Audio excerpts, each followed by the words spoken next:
Hey there. So I'm coming to you today from my office instead of out in nature because I didn't go out in nature this weekend. I actually didn't go hiking this weekend because my son and I are both under the weather. We did go out on a little adventure, and I will talk to you about that in just a little bit because it's part of this topic that I want to talk about today. And what I want to talk about today is what I know now about starting over.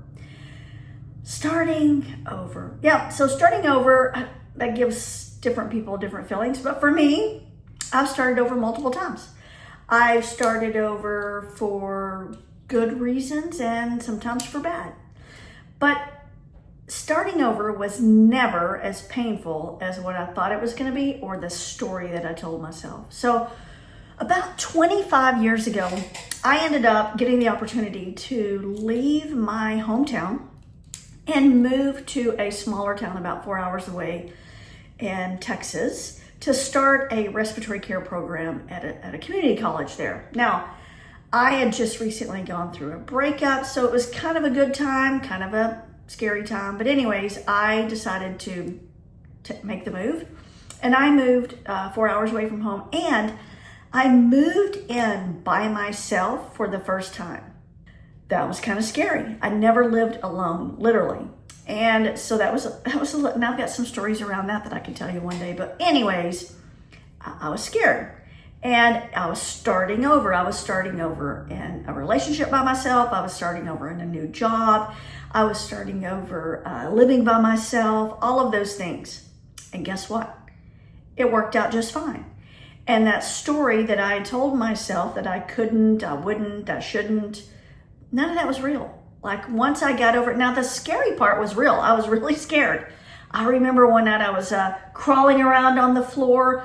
My brother-in-law gave me a handgun. I don't have a handgun anymore, but anyways, he gave me a handgun.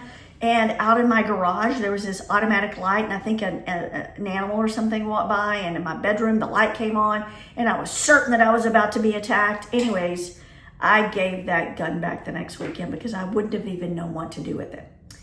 But what I know now is I can survive that. Now, here's another story.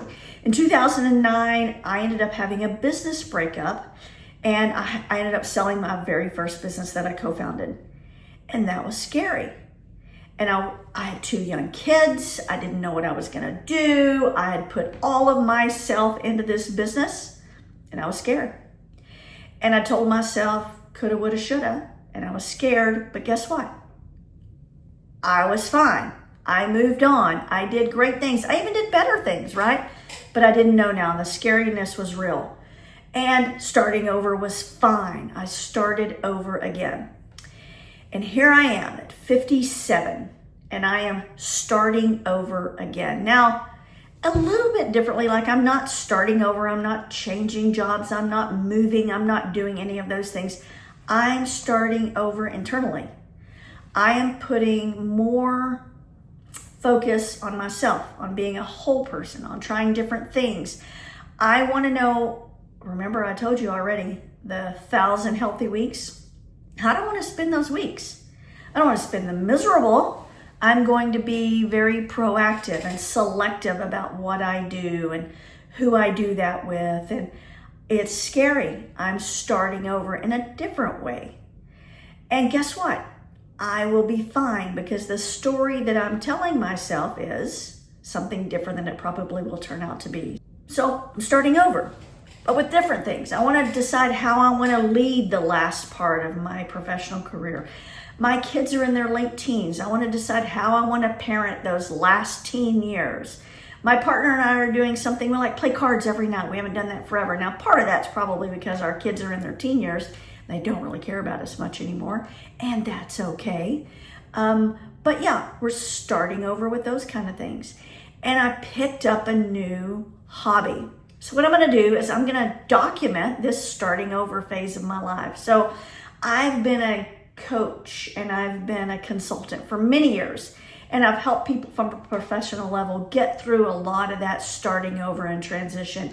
And now I'm just doing it for myself, but I want to document that. And what I'm doing is I've taken up photography.